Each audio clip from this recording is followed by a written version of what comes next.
Hey y'all, it's Amy from harrishomesteadblog.com, and we're going to continue today with another fermenting recipe. Today I'm going to share with you some fermented carrots.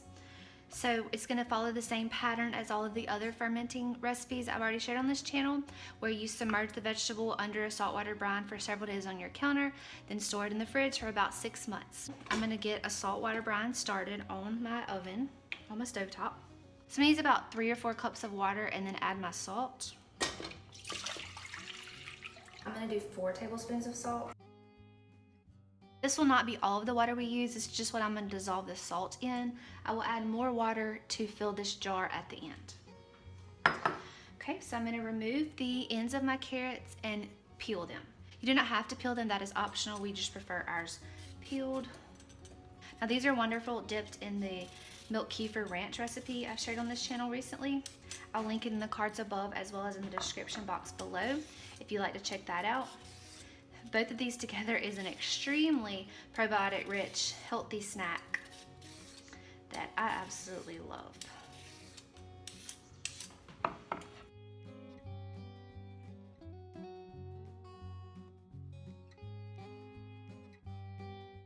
We love fermenting in our home.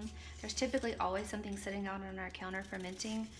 Right now, all I have is my sourdough starter. I don't have any veggies out. We just got back in town, so I haven't started any new veggies. I'm starting these carrots today, but we're pretty stocked up on our sauerkraut, our fermented jalapenos, our fermented pickles. We have milk kefir in the fridge. I'll probably start another batch of milk kefir this afternoon. And we have yogurt right now, so we typically have some form of fermented foods at all times. I'm a firm believer in adding a fermented item to every meal to get those probiotic benefits.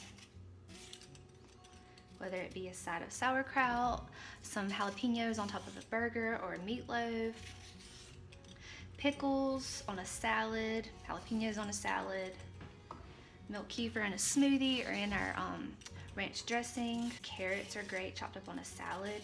You can also shred the carrots with like a cheese grater and have shredded fermented carrots. Now I'm gonna leave these carrots plain today, but you can flavor them with spices any way you like. For a very pickled carrot flavor, you can add some garlic, peppercorns, dill. I don't have any fresh dill right now, or I probably would add that. But you can always add dried dill as well. So as with any fermented food, the length of the fermentation time is completely your preference. We ferment carrots about 4 or 5 days.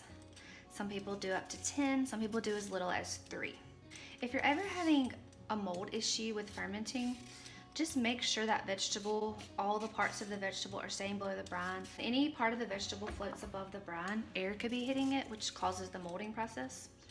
So just make sure if that's happening, remove the mold and top it off with a little more filtered water. Let I have all the carrots peeled, I'm gonna chop off the ends and slice them in half lengthwise.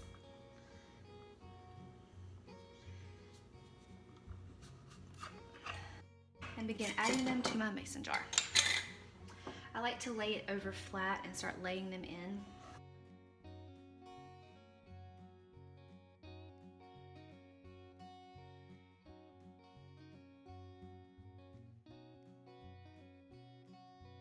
My salt is dissolved in my saltwater brine, so I'm going to go ahead and remove it and let it be cooling off before I add it to the carrots. We don't want to kill the bacteria already on the carrots. We want to allow it to spread during the fermentation process, creating all those good probiotics for gut healthy benefits, better digestion, stronger immune system. Probiotics can even help improve your mood and your sleep. I prefer to eat our probiotics and make them at our own home rather than taking a pill that was created in a lab. Sometimes those are not absorbed by our bodies. This is a whole food item, so our body can easily absorb it. It's meant to absorb natural probiotics such as this. So that is why we prefer to take our probiotics in food form.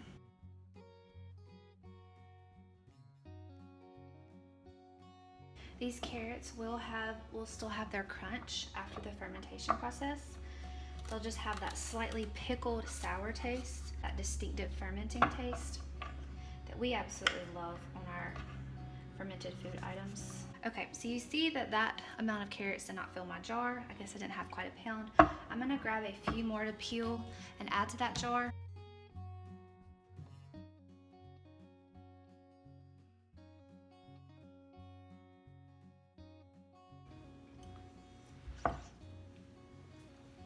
My carrots are ready to add the brine.